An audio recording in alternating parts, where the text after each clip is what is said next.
Următorul proiect de lege care astăzi de asemenea a fost votat în două lecturi, fără a fi examinat în comisie, fără a avea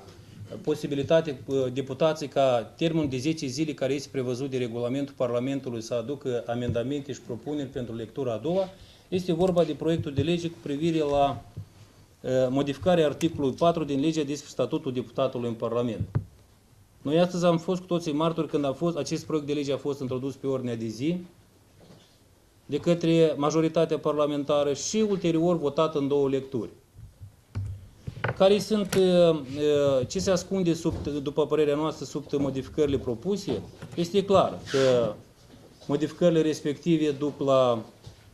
instaurarea în dublu fotoliu a actualelor miniștri care sunt și deputați în Parlament din fracțiunea majoritară parlamentară pentru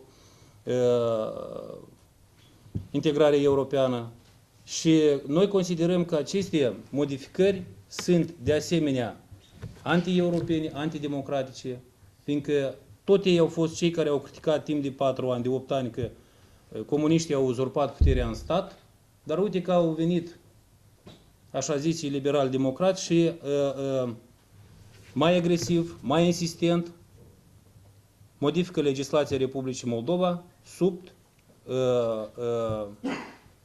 situația care se află, adică în situația în care se află majoritatea parlamentară.